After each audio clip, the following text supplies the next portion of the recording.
Às vésperas dos 60 anos da ditadura militar, o presidente Lula vem sendo criticado por aliados por ter vetado eventos que relembram a data e preferir o silêncio a marcar e lembrar daquele momento. Na reportagem especial, os 60 anos do golpe militar de 1964. Nosso analista Pedro Venceslau e a editora Camila Salles foram aos locais onde prisões, torturas e mortes eram rotina. Tempos sombrios de uma parte da história recente do nosso país. 60 anos do golpe militar de 1964, a gente não podia deixar de vir aqui ao DOI-CODE, principal centro de torturas do regime militar. Eu estou aqui ao lado de Maurice Politi, diretor do Núcleo de Preservação da Memória, que passou por aqui e vai contar um pouco da sua história. Efetivamente, eu tinha 21 anos quando eu fui preso por uma equipe da então chamada Operação Bandeirantes, que depois virou DOI-CODE e que é esse lugar onde nós estamos hoje e que eu queria mostrar em detalhes com vocês. Vamos subir? Vamos.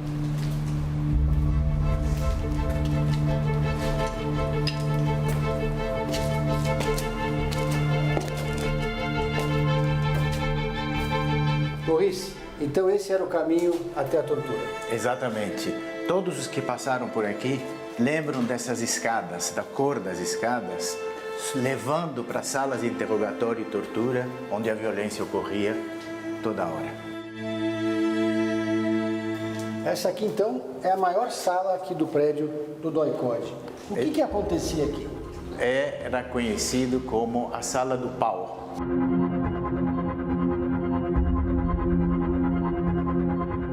Por que chamava Sala do Pau? Porque é o único espaço no prédio que tem uma extensão bem grande e onde cabe um pau de arara, que é um dos instrumentos de tortura mais característicos que se usou nessa época. Aliás, o pau de arara vem desde o tempo da escravidão. E era terrível, porque permitia que se torturasse várias pessoas ao mesmo tempo.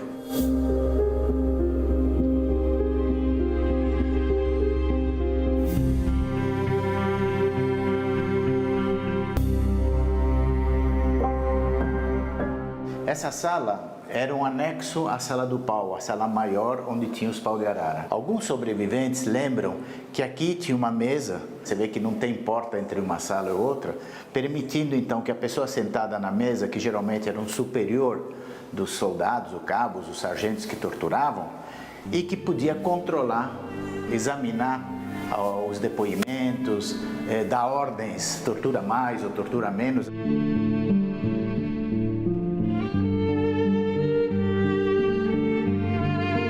Nessa sala teria sido fotografado o corpo do jornalista Vladimir Herzog, assassinado em 25 de outubro de 1975. Exatamente.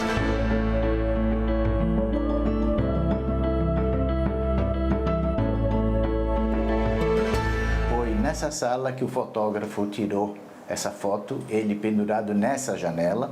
Se você vê a foto da época, aqui tinha tijolos de vidro, né, que eram característica da construção da época, que não permitia você olhar para fora e nem de fora olhar para dentro. Então, na foto, você vê o corpo dele aqui, pendurado, com a corda na janela e no pescoço dele.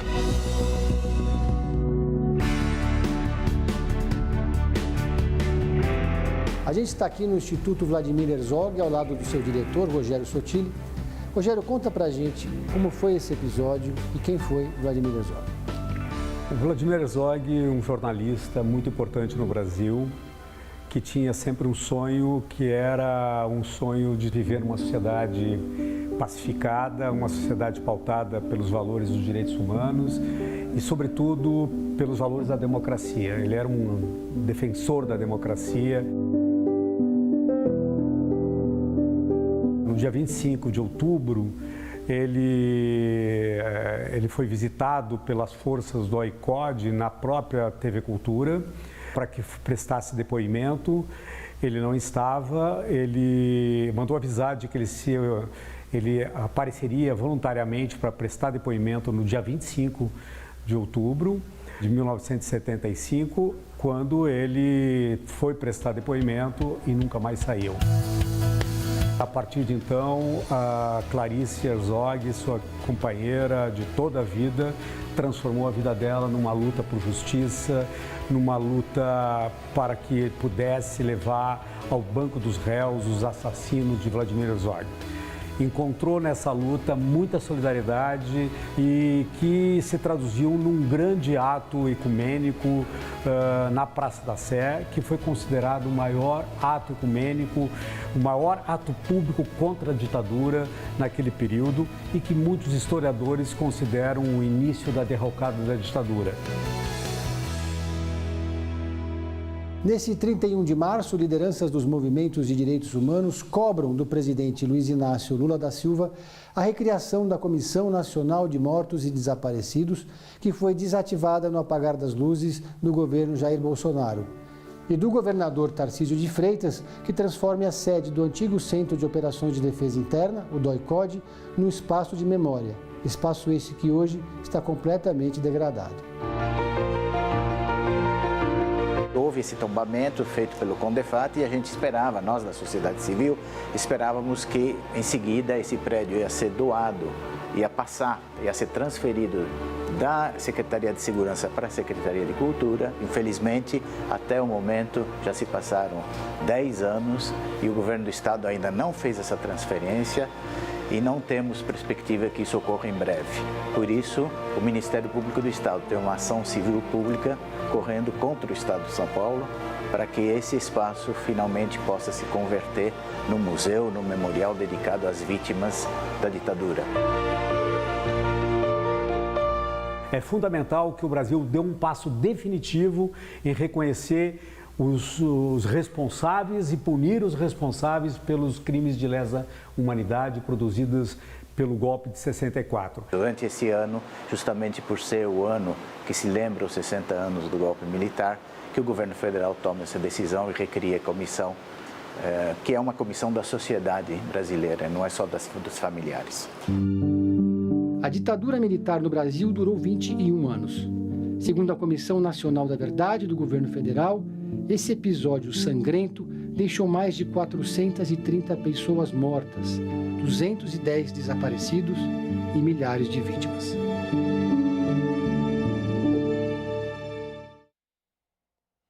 O Ministério dos Direitos Humanos não quis se manifestar sobre a escolha do governo Lula de se silenciar institucionalmente diante dos 60 anos do golpe militar.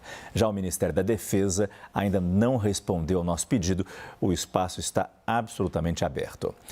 Já o governo de São Paulo informou que o prédio do antigo DOI-CODE, onde as torturas aconteciam e a nossa equipe de reportagem foi, esse prédio pertence à Polícia Civil. O governo ainda informou que, quanto à possibilidade daquele prédio se tornar um museu, a Secretaria de Cultura de São Paulo descarta, porque já existe um equipamento dedicado à preservação da memória desse período, que é o Memorial da Resistência. Pedro Venceslau está aqui no nosso estúdio e é importante dividir com vocês uma informação que é muito pessoal, mas que ele permitiu que a gente abrisse aqui. O pai do Pedro, ele foi vítima da ditadura militar. Paulo de Tarso Venceslau foi torturado. E eu imagino, Pedro, as lembranças que você não tenha daquela época, de histórias que seu pai contava e ainda conta. Te pergunto, nesses 60 anos, o que não pode deixar de ser falado? O que não pode deixar de ser marcado nesse momento? Boa noite, Márcio. Boa noite a todos.